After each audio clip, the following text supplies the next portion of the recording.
the end of the day, never lose focus. Keep chasing that bag, or what they say, you did the homework. You did the homework. What up, what up, what up? It's your boy Hypman, and you're watching OttawaOnTheRise. And today's guest is Roland Prince. What up, what up? How's it going, my guy? Chillin', chillin'. Expecting having you. Alright, so we're gonna get straight into it. What's your opinion on the Ottawa hip-hop scene? Right now, there's a lot of people that don't fuck with each other, that don't mess with each other, and there's a lot of clickiness in the rap scene, and of course there's other people that aren't clicky, and I just don't know who they are. I'd love for if you know people that are trying to work with people, send them my way. I'd love to hear new music from other people I don't know, but yeah, I'm just finding the scene is getting rather clicky. And there's a lot of people that are gathering clout for themselves and actually setting up like their own little fan base and whatnot. Yeah. But they get to a certain point where they're just like, oh, I don't want to work with anybody. I just want to, like, this is my clout that I acquired. I want to keep it for myself. Yeah. Which, of course, I can understand. But at the same time, it's like, as soon as this city, every single person, like, if we got all these little cliques of people that are doing music and everybody came together and helped define Ottawa having a unique sound. Yeah. Just like Toronto has a unique sound, New York, LA, Atlanta, all have unique sounds. Yeah. And then if Ottawa makes its own music so that people can hear that and go, oh, that's an Ottawa nigga. That's Yeah. making that music. Or like, because when you hear Atlanta music, like, oh, that's not Atlanta nigga. Yeah. Oh, it's a Chicago nigga. Oh, that's a Toronto. Like, you know exactly who it is. Yeah. But yeah, like, we just need to come together, everybody work together. Definitely. And as soon as we all start showing love, then the city will pop up. But yeah. Yeah, for sure. Alright, so how long have you been rapping? When did you start? I started rapping about 4 years ago. Okay. And but I started making music a lot earlier. But just playing piano when I was younger. I took a long break for like 8 years. I just stopped playing piano. I seen you playing the piano on your live feeds and stuff. Yeah, you got skills. I'm like, thank you. This nigga be on the piano killer. Like, okay, nigga, okay, you got skills, nigga, you got skills. Okay. Yeah, man. Yeah, I love the piano so much. It's where 99% of my inspiration for music comes from. Just sitting down in front of the piano and just doodling around. Because that's what I used to do as a kid when I was at my grandma's house. Like, my mom would be at work, or I just got off school, go to my grandma's house, and hang out there. She had a piano, and just, that was all there was to do. There was no Wi-Fi at my grandma's house. My grandmother's house, we out in the country, you know what I mean? Down in Halifax. Yeah. Oh, grandma, she ain't got no fucking internet. Maybe now, alright, because we older. Yeah. But, when I was a young nigga, no, there was the electric piano, dog. I was sitting there, but I could never do that. Just fucking around, yo. It was always dope. I was so lucky. My grandma took theory as a kid, and like just had books and books and books of music that she would put up, and I couldn't read no notes, so she would play it for me once, and then I would sit there after she played it for me, and I'd hear it in my head and just remember it, put it on a loop, and then I'd figure it out note by note. So that she thinks I'm sitting there reading the music. I just went off that one time she played it. I'm like, I remembered every note, and then learned how to play it note by note. And then eventually, because you remember the sound and stuff. Exactly. Okay, you a visualizer. You can visualize and see. Exactly. Yeah, man, that's dope. That's dope. But yeah, when I got to grade 12, that's when I actually started making hip hop music. That's when I was just super deep into the hip hop scene. I was like, I'm listening to a lot of these niggas on the radio and on my iPod, and I'm like, yo, I could do that. You can do this. I think I can do this. So I started making some trash beats. So when everyone starts, they're all trash. I know that. So I started making some trash beats and then writing my lyrics over them, and then I started showing people, and they're like, oh, okay, that's not that bad. You're getting there. Skills, yeah. And then it's been 4 years since then, and now I'm still producing, still playing the piano and putting that into my beats, and then doing my lyrics over top. And that's how I've gotten where I am now. Proper. What do you got in the works for 2018? I got a lot coming for 2018. This video's gonna be out. Okay, I can say this. Yeah. Because tomorrow on June 15th, I'm releasing the cover art and possibly the track list for Odd. Okay. But at my show, I'm gonna put up the cover and whatnot and perform a couple tracks from the album. Yeah. But yeah, it's a shorter album, just like a lot of the people are putting out. I made my album. It's pretty much done right now. There might be a couple songs either put on or taken off. Okay. With a couple features, but I had it built as 7 tracks, and then Pusha dropped his album, 7 tracks. Kanye dropped his album, 7 tracks. Cudi drops his album, 7 tracks. I'm just like, is that a thing this summer? Yeah, I feel like a lot of people nowadays, they're not trying to put 20 tracks out on a mixtape or an album anymore. Because they realize that they don't need to put all that many out. Exactly. Now back in the day, there was so much for everybody to say, and so much of their own opinions. Yeah. So they would be like, "Okay, well, that nigga said that, but I can say it in so much a different light, and I've gone through it in a different situation, so I'm gonna rap about it like that." You know what I mean? So I feel you on that. Yeah, and being a nigga that's coming up, and I haven't like established myself as like, oh, that's an artist we all know, like everyone knows Roland Prince. Until I can get to that point, I can't really put out a like 20-track album. Yeah. Like no one's who wants to sit there and listen to someone they don't know rap for an hour and a half. Like just keeping it short, like 15, 20 minutes long, where you can just put it on a car ride, and then by the time you get to the place you're going, boom, it's already done. You listen to everything, and you're like, okay, I remember a few tracks. And Smart. Yeah, just kind of catering everything to the attention span of today's youth. I got a couple more singles coming. Okay. And then Odd, of course. Yes, yeah. Odd, that's going to be dropping July 15th. July 15th. You're actually the first people that I've told that to. So yeah, July 15th. That's my birthday, the death date of Roland Prince, the original Roland Prince, and the release date of Odd. And I'm also going to be having an album release party as well. I'm going to be posting information about that on my Instagram. I hope to see you there. Yeah, for sure. I'm always I love to try to make it. Hopefully my bike's on the road and I can get there and shit. Cause I hate taking buses. I feel that, man. If a nigga gotta take a bus, yo, there's a high possibility that nigga's not gonna make it. Bro, trust me, I feel that, bro. Like, I'm just a broke boy from Canada. I've been riding the bus. But, man. The fucking OC. If you want to show up to a place either an hour and a half early or 40 minutes late, OC is the perfect thing for you, man. Like, there's no in between. Yeah. There's no not just making it. Like, yo, you gotta go. Like, you gotta leave either an hour and a half early, get there, be posted outside wherever you want to go for a minute. Yeah. Or you're gonna be like, yeah, man, I'm late as fuck. Yeah. Or the bus don't even get you to where the location is. Exactly, yo. You fall asleep on a bus in Ottawa, you'll wake up in fucking Gatineau. You're like, You'll just be like, whoa, what the hell? Where are we at? Exactly. Like, you're in Gatineau. You're like, oh shit. Why? Wasn't I on a 95? Like, that don't even go to Gatineau. Exactly, bro. Like, oh yeah, it changed over. They just didn't kick you off when it was stopped. Oh shit. Okay. Yeah. So is there anything else? Like, you got any other videos that you're gonna plan on shooting? Yeah, I'm shooting a video this weekend actually with my boy Devlin. He's shooting the video for Fall, and yeah, I'm super excited for that. We got a bunch of stuff planned. I don't want to give away too much about the video because there's a lot of stuff that is going into that. It's definitely gonna be pretty cool. But yeah, I'm excited for that. Is Devlin from Wood Boys Productions? No, but he's actually, he messes with them or whatever. Yeah. So I was over at Wood Boys house. His name's Alex Garrett. Yeah.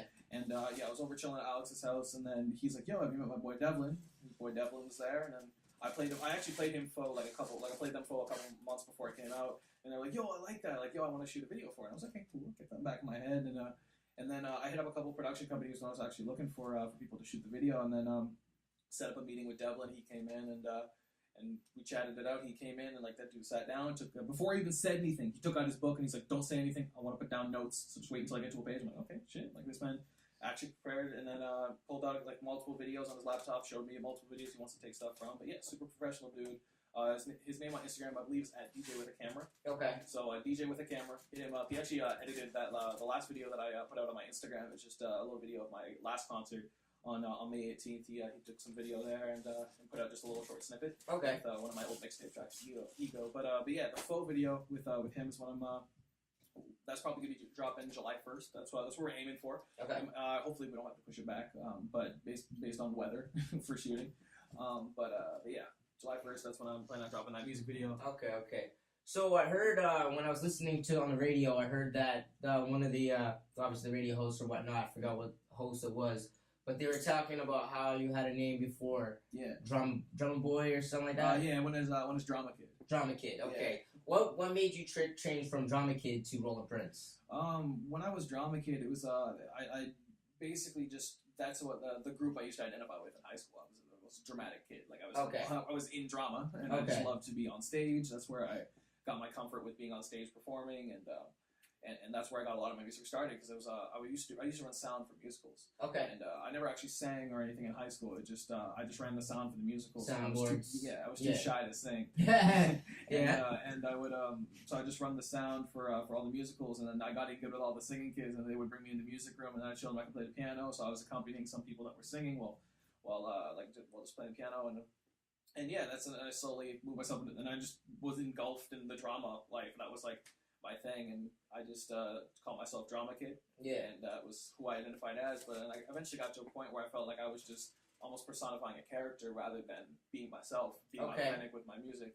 And then with my actual name is Roland. So I took the name Roland, and I was just thinking, like, my last name is not exactly fitting of someone like who's a musician. So I was thinking like what works, and I came up with Roland Prince, and I actually went to go Google the name Roland Prince just to see if anyone else had it, and I found this Augustinian guitar player named Roland Prince, and I was like, oh damn, someone already has the name. But then I go and look and read a little bit about him, listen to some of his music. I found out that dude died on my birthday. Shit, really? So yeah, so Roland Prince died on my birthday, July 15th, 2 years ago. Yeah. So this coming July 15th will be the third anniversary, I believe, of Roland Prince's death, and and that's when I'm planning on releasing Odd as well. Damn. Okay, that's deep. Smart planning. Smart planning. I like that. That's what's up. But having a name like Roland Prince, like first name, last name, it's when you listen to music, it's more authentic, and you're like, that is a human being rather than just drama kid, a character. You know, it's not just a name I made for myself necessarily. That's completely separate from me. It actually has my name in it. So we'd say, who's your like top 3 artists? Like, you don't have to. They don't have to be like top in the game itself of Ottawa, but like, who do you say like you listen to the most? You know what I mean? Who would be your top 3 people out of Ottawa that you listen to the most? T Shandy. It's definitely one of my guys I listen to a lot of the city. Actually, he's just constantly in my Spotify rotation.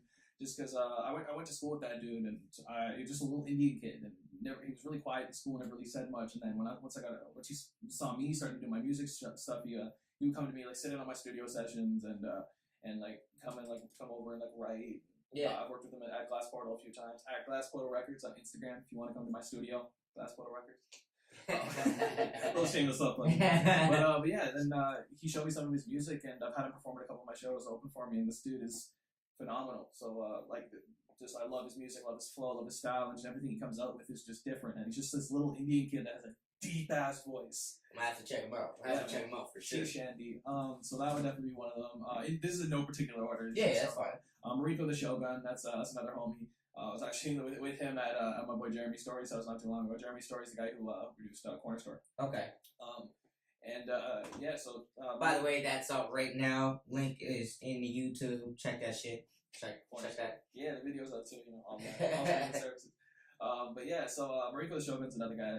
I love listening to Mariko's music. There's just a great authenticity behind his music, and there's nothing fake about it. Like, I met the dude, I know the dude, and then listening to the music, it's just like, wow, this is just his creation, his viewpoints on life. And I really enjoy listening to that. As a lyricist myself, that dude is fucking insane. When I listen to his lyrics, I'm just like, damn, some of the stuff that he's talking about, like the way that he just phrased it, without giving too much detail. Maybe go listen to it. Not gonna give away too much, but yeah, like, just Mariko is insane with lyricism. Same with C Shandy, man. Both those guys have bars. Okay. And then if I had to pick one more, probably Vi.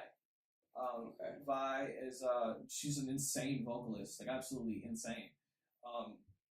It's more R&B rather than hip hop, but she's an Ottawa artist. And, exactly. Ottawa's Ottawa, man. Exactly, and just we support all of Ottawa. Everybody. Yeah, but those are definitely my top 3.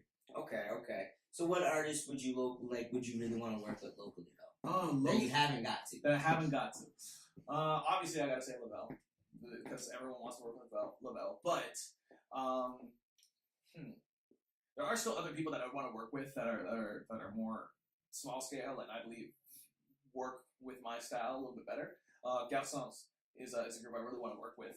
These are 2 guys just out of Ottawa. There's a keyboard player and then a vocalist. Very Gold Link-esque, funky music with like, I've seen them perform live twice, and both times I've seen them, like, all the chords behind the guys actually playing like the keys. There's no So it's a live band. It's not just like a beat playing on some speakers. Exactly. It's a full experience, and there's not a lot of, at least in the hip hop genre in Ottawa, there's not a lot of people that are doing that exact same thing, like actually going out and playing their music rather than just pushing play and then performing. Like, I don't even go out and play my music. With Odd, there's more songs that could actually be able to play when I perform live, because there's a lot more actual instrumentation. Yes.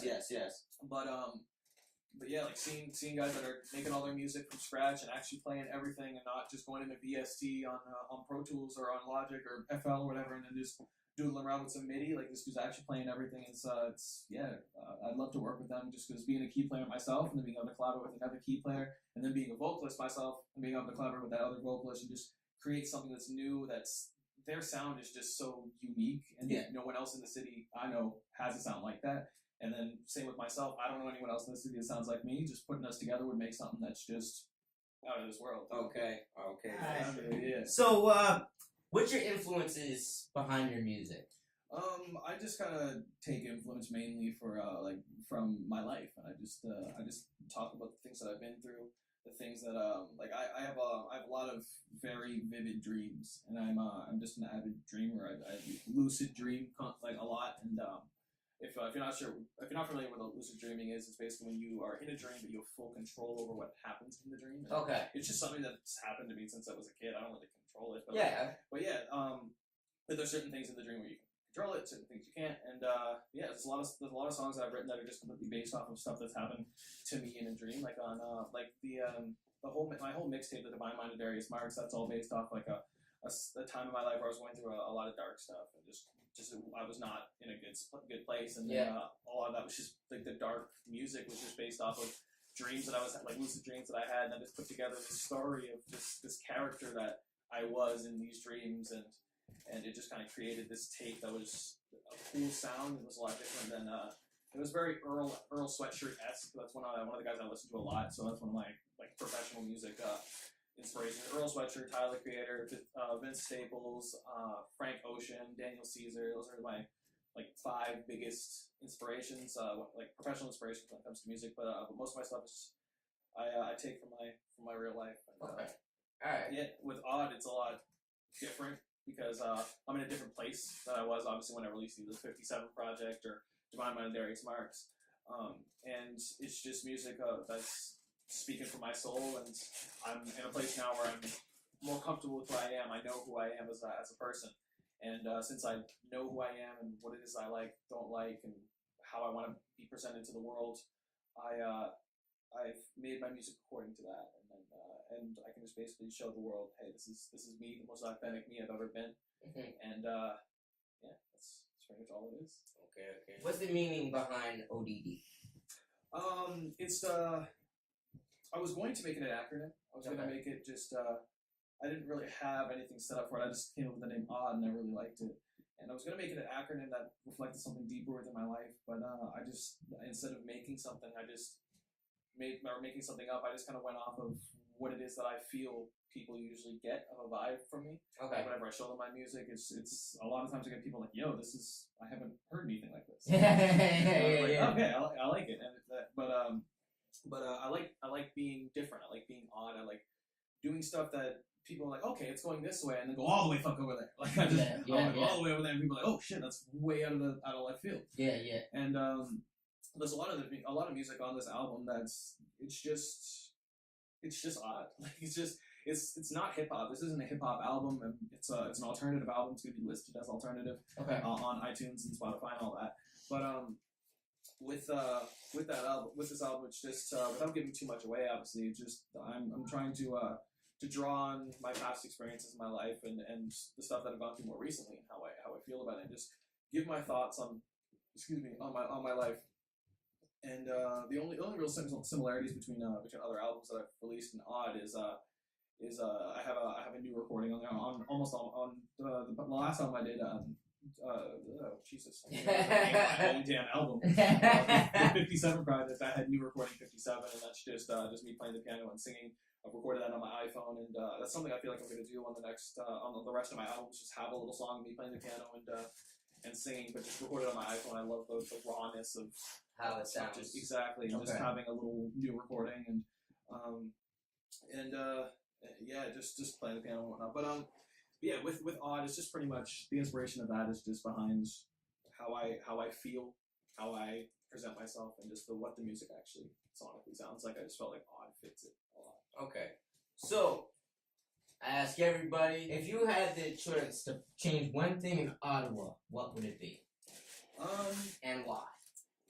So the I believe it's the Ottawa Music Coalition put in place the Ottawa Music Strategy, and basically the Ottawa Music Strategy is going to increase the construction of mid-sized venues. Okay. In Ottawa, and basically mid-sized venues are the size of about Barrymore's. Okay. Or a little bit bigger than Barrymore's, not much bigger. Okay. And basically with that, you're going to be, because since Ottawa right now is listed as a secondary market when it comes to touring schedules and whatnot, when artists are looking for what cities to come to, Ottawa's listed as a secondary market, Toronto's listed as a primary market, so that's why they usually go to Toronto, because you're going to make more money. More money, because it's a primary market.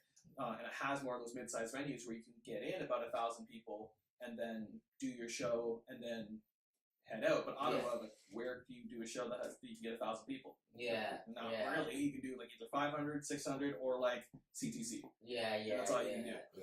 And then, but yeah, basically just increasing the amount of other artists that are coming to the city through this music industry, Ottawa Music Industry Coalition. What's it called? Ottawa Music Strategy. Yeah, I just said it. It just goes right that fast. But basically, once we get those more mid-sized venues, then we're going to be getting a lot more artists coming into the city, and then people will start to see, oh, Vince Staples was in Ottawa, Tyler was in Ottawa, fucking Earl was in Ottawa, like just because people are going, because they find these venues, and we're now we've made ourselves into a primary market. So once we do that, then I believe, and then more artists are coming to the city constantly, and it's just like Toronto, like people are constantly, or in Toronto, there's constantly musicians. Always. But yeah, once we get these more mid-sized venues, more high name A-list or even B-list celebrities are going to start, that are going to be in the city. That's when Ottawa's going to be viewed as more of a music city, and that's when people are going to start to go, okay, this big dude just came here. That big dude's going to need openers. Going to get people from the city. That's going to put more people on. Boom, the whole city starts to come up once we, again, start working together, so that you go to a show and there's other openers, you know the openers. You know all the other people in the city that are coming up and doing music. So if we all, A, work together, and B, if this music strategy actually ends up building these venues within the next at least 5 years, then I believe like that will be the big, like, coming together and venues and actual places to perform music. Those are the two things, the biggest things I want to change about Ottawa. And once those things do change and improve, that's when the city's going to start to rise up as a music city. And it's not going to be an overnight thing. Obviously, it would take at least 5 to 10 years to actually fully get up there and at least even be able to rival Toronto. But which again, I don't want to rival them. It's just I want to be our own thing. I want to be on our own level. You know what I mean? Compared to, you know what I mean, basically kind of being below them or not looked up as a musical, you know, city. Like our city's plenty of talent of musical artists. So much. You know what I mean? Like yo, big shout out to Leah Cloud. I actually got pulled over listening to one of her tracks. I was driving so reckless. I was with my boy Deshaun Edwards. He's performing on the 15th as well at my Underground Royalty show. He has a video of me just driving reckless to Leah Cloud's track.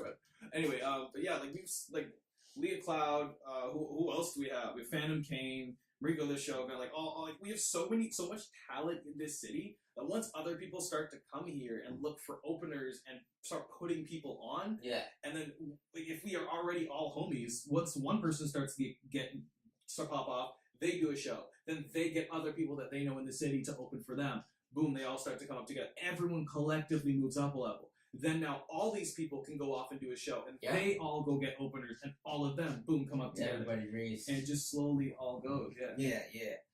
Alright, so with that being said, you got any shout-outs you want to do? There's so many people I want to shout out. I don't want to miss anybody.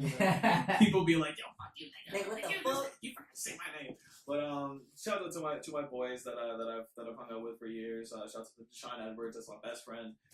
Shouts out to Icy Turner. Shouts out to Mariko the Shogun, Jeremy Story, Alex Miguel. He's not a musician. He runs Wood Boys Productions. But shouts out to Devlin DJ with a camera. Who else? Leah Cloud. Chanks Daddy. Chanks Daddy makes some fucking good music. Vi. Baby Pink Collective. Shouts out to them. Who else? Who else I got? Shouts out to Gaston's. I'm gonna leave it at that for now. If I missed anybody, just DM me on Instagram. I'll shout you out or something. I'm sorry if I missed anybody, but yeah, those are the main people I'm fucking with right now. Alright, so where can people find you on like social medias, you know, your Instagrams and all that? Instagram, Snapchat, Facebook, SoundCloud, everything at Roland the Prince. Okay. My name is Roland Prince, but my handles are Roland the Prince, so just keep that in mind. I get too many people coming It'll be at the end of the credits. Yeah, I get too many people coming up to me on the street and they're like, "You're Roland the Prince, right?" I'm like, "No, but thank you for coming up to me." You got my name wrong, but thank you. Yeah, man. Alright. You're watching Ottawa on the Rise with Hypman and Roland the Prince. It was a pleasure having you. Hey, thank you for having me. No problem. Make sure you tune in next week for another interview. Make sure you spread the word we hear. Smash that like button. Drop a like. Fucking, anything. Comment. It is what it is. And by the way, we're gonna get you to do a freestyle in the booth. I'm down. So after this, you're gonna check the man's freestyle. Salute. Would you ride for a nigga like me? Would you die for a nigga like me? Would you sell drugs for a nigga like me? Like me? Would you ride for a nigga like me? Would you die for a nigga like me? Would you even love a nigga like me? Like me? Yeah, when will parents understand that you have friends that they have never met? Wishes and dreams that you know that they would never bless. And thoughts inside your little head so big, but they restrict you to your bedroom wall. So crazy that they wanna put your ass on drugs just to stay calm. But how can I stay calm when niggas want me to take on schoolwork and money and music? And now these drugs they give me think I'm not gonna abuse it. You know I thought I'd survive through the eons. And riddle me this, I would've shot myself, but the gun slipped. Fell between the cracks of the old 76 Chevy with dark wood panels, think it's cherry. My gun's right where Virginia popped to bury. I'm married. She a first-time lover, but a veteran of the heart. My pursuit of happiness is only rivaled by a knock selling tales of woe for a single dollar or dub. Sometimes I think that dollars ain't enough to get me through all these struggles and this marshmallow fluff there. All of these niggas saying they had it tough, but you know what, are they lying cause I'm calling they bluff? Yeah, they don't know the meaning of sandpaper. I mean rough, the same thing, ain't enough. But all these niggas, yeah, they frontin' like they tough. Would you ride for a nigga like me? And die for a nigga like me? Would you sell drugs for a nigga like me? Like me? Would you ride for a nigga like me? And die for a nigga like me? Would you sell drugs for a nigga like me? Yeah. Like me. Roland Prince, I got the biz.